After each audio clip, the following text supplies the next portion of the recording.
नमस्कार दोस्तों, नमः शिवाय जीवन ज्योति चैनल में आप सभी का हार्दिक स्वागत करती हूँ। दोस्तों, माँ लक्ष्मी जी हम पर प्रसन्न हो, उनकी कृपा हम सभी पर बनी रहे, यह हम सभी की इच्छा होती है और मनोकामना होती है।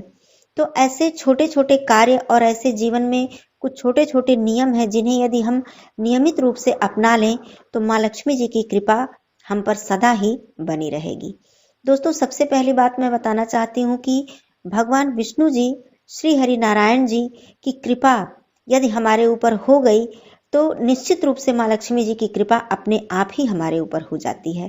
क्योंकि माँ लक्ष्मी जी, जहाँ विष्णु भगवान जी की पूजा होती है, जहाँ उनकी आराधना होती है, उनकी वंदना होती है, वहाँ स्वतः ही माँ लक्ष्मी जी विराजमान हो जाती हैं। उन्हें बुलाने की आवश्यकता नहीं पड़ती है। तो इस वीडियो में आप लोग जानेंगे बहुत कठिन पूजा पाठ या कोई मंत्र उपाय नहीं, बल्कि कुछ छोटे छोटे कार्य, छोटे छोटे ऐसे नियम जिन्हें यदि नियमित रूप से आप अपने जीवन में अपना लें तो निश्चित रूप से माँ लक्ष्मी जी स्वतः ही हमारे घर में आएंगी और अस्थायी रूप से वास करेंगी।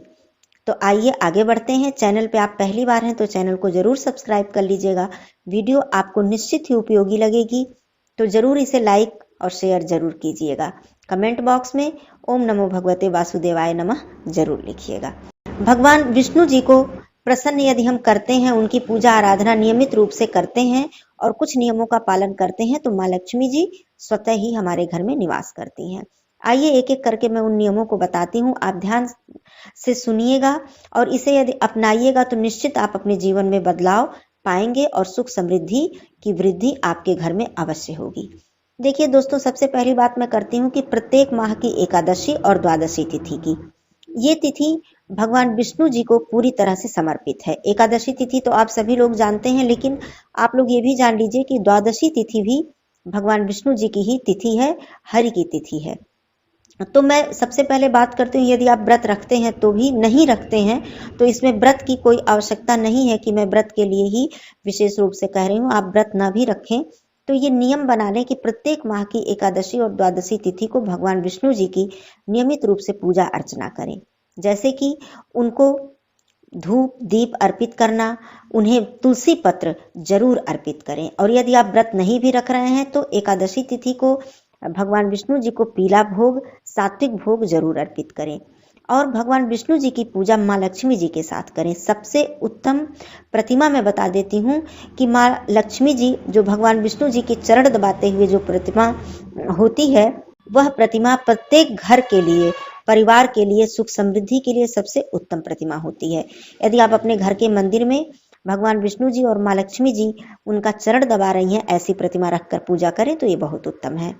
तो आइए बात कर लेते हैं कि एकादशी तिथि के दिन आप व्रत न भी रखें तो सुबह सवेरे उठें, स्नान करें, भगवान विष्णु जी की पूजा करें, उन्हें पीला पुष्प, धूप दीप, पीला भोग अर्पित करें, तुलसी पत्र अवश्य अर्पित करें, तुलसी पत्र अवश्य अर्पित करें। और प्रत्येक एकादशी तिथि को आप हवन करें। हवन, इसमें कोई विशेष कठिनाई वाली बात नहीं है, मैं बता देती हूँ। आप थोड़ा सा गुड़, घी आप मिलाकर रख लें और हवन सामग्री आती है पैकेट में, आपको मार्केट में बहुत आसानी से मिल जाएगी। वो हवन सामग्री आप रख लें और उसको मिक्स करके मिला के आप किसी पात्र में रखे रहें। प्रत्येक एकादशी तिथि को, पूर्णिमा तिथि को या अमावस्या तिथि को, वैसे भी आप इसका हवन, सूक्ष्म हवन गाय के कंडे के उपले पर अवश्य कर दें। वैसे मैं एकादशी तिथि की बात कर रही थी तो आप हवन जरूर कर दें। उसके बाद भगवान विष्णु जी की आरती जरूर करें। भगवान विष्णु जी की आरती करें। द्वादशी तिथि को आप व्रत नहीं भी रख रहे हैं तो अन्नदान करने के बाद ही आप भोजन ग्रहण करें। ब्राह्मण को अन्नदान दें, कुछ दक्षिणा दें, उसके बाद ही आप भोजन ग्रहण करें। ये नियम बना लें प्रत्येक माह की एकादशी और द्वादशी तिथि को, चाहे वो कृष्ण पक्ष की हो, चाहे वो शुक्ल पक्ष की हो। उसके बाद आप इस तिथि पर विष्णु सहस्त्र नाम का पाठ या फिर विष्णु चालीसा का पाठ जरूर करें। यदि मान लीजिए कि आपके पास समय नहीं है, नहीं कर सकते हैं पाठ, तो श्रवण जरूर करें। सुबह सवेरे का समय हो, नहा धो के आप पूजा करने के बाद विष्णु सहस्त्र नाम का श्रवण करें या विष्णु चालीसा का श्रवण नियमित रूप से एकादशी और द्वादशी तिथि के दिन करें। ये नियम हो गया। दूसरा, गुरुवार की बात मैं करती हूँ। गुरुवार के दिन भी आप प्रत्येक गुरुवार को, अर्थात बृहस्पतिवार को, आप भगवान विष्णु जी की पूजा करें, उनकी पूजा करें, आरती करें, धूप दीप अर्पित करें। यदि हो सके, आपके पास थोड़ा भी समय है, घर में कोई भी सदस्य तो उन्हें भगवान विष्णु जी के समक्ष आप जल का लोटा एक कलश भर के रख के दीप जला के विष्णु भगवान जी की जो बृहस्पतिवार की कथा होती है उसे पढ़ें। उसको पढ़ने के बाद आप चने की दाल और किशमिश का भोग भगवान विष्णु जी को लगाएं। व्रत नहीं भी रख रहे हैं तब भी ये नियम मैं बता रही हूँ। आप ऐसा मत सोचे कि व्रत हम नहीं रख रहे हैं तो कथा पढ़ने में कोई दोष है या कोई दिक्कत, ऐसी कोई बात नहीं है। और केले की जड़ में आप हल्दी मिश्रित जल, हल्दी मिला लीजिए जल में और वो जल आप केले की जड़ में अर्पित करिए और थोड़ी सी चने की दाल और किशमिश आप केले की जड़ में भी जरूर चढ़ाइए। शाम को बृहस्पतिवार के दिन केले की पेड़ के समक्ष, केले के जड़ के समक्ष आप एक दीपक जरूर जलाइए। ये प्रत्येक बृहस्पतिवार को नियम बना लीजिए, ऐसी कोई इसमें बहुत कठिनाई वाली बात नहीं है। और बृहस्पतिवार के दिन भी भगवान विष्णु जी की आरती आप लोग जरूर कीजिए। ये नियम आप अपना के देखिए, धीरे धीरे करके आपको बदलाव निश्चित रूप से नजर आएगा। अब बात आती है कि बृहस्पतिवार के दिन जितना हो सके आपके परिवार के सदस्य या जो लोग पूजा पाठ जो कर रहे हैं वो पीला वस्त्र धारण कर लें। चाहे एक ही वस्त्र, ऊपर का ही जो वस्त्र आप पहनते हैं, वैसे ऊपर के जो वस्त्र धारण किए जाते हैं उन्हीं का असर हमारे ऊपर पड़ता है, हमारे ऊपर प्रभाव उनका पड़ता है। तो आप वस्त्र जरूर धारण कर लें पीला, और बृहस्पतिवार को और ये एकादशी तिथि के दिन भी आप ऐसा करें। उसके बाद आप बृहस्पतिवार के दिन कुछ भी, जैसे पीला आपने भोग लगा दिया, चने की दाल और किशमिश, ये पूरे परिवार ग्रहण करें और कुछ पीला भोजन जरूर बना लें। जैसे बेसन से संबंधित कोई भी व्यंजन हो, चने की दाल से संबंधित कोई व्यंजन हो, तो उसे आप लोग बृहस्पतिवार के दिन जरूर एक नियम बना लें कि सप्ताह में बृहस्पतिवार के दिन इसी तरह का कोई भी व्यंजन या कोई डिश आपके घर में बनेगी। ये नियम हो गया। उसके बाद बृहस्पतिवार के दिन की भी मैं बात कर रही हूँ कि आप उस दिन तुलसी जी की पूजा जरूर करें। एकादशी के दिन भी और बृहस्पतिवार के दिन तुलसी जी की पूजा जरूर करें। एकादशी के दिन आप तुलसी जी को जल अर्पित ना करें, ये ध्यान रखें, और उनकी पूजा जरूर करें, धूप दीप आप अर्पित करें बृहस्पतिवार के दिन भी और एकादशी के दिन। ये भगवान विष्णु जी को प्रसन्न करने का बिल्कुल आसान और बिल्कुल सटीक तरीका है। इससे भगवान विष्णु जी प्रसन्न होते हैं तो माँ लक्ष्मी जी स्वतः ही प्रसन्न हो जाती हैं। अब इसके साथ ही साथ मैं नियम भी बता देती हूँ कि आपको क्या नहीं करना है। ये तो बातें हो गई कि आप ये नियम अपना लें। अब एकादशी तिथि के दिन जैसा कि मैंने बताया कि विष्णु भगवान जी को तुलसी पत्र आप अर्पित कीजिए, द्वादशी तिथि को भी अर्पित कीजिए, लेकिन एकादशी तिथि को कभी भी तुलसी पत्र नहीं तोड़ना है आपको, द्वादशी तिथि को भी नहीं तोड़ना है। उससे पहले आप ध्यान से उसे तोड़कर आप तुलसी जी का जो पत्ता है, तुलसी दल है, तोड़कर रख लें। अर्पित जरूर करें लेकिन तोड़े नहीं।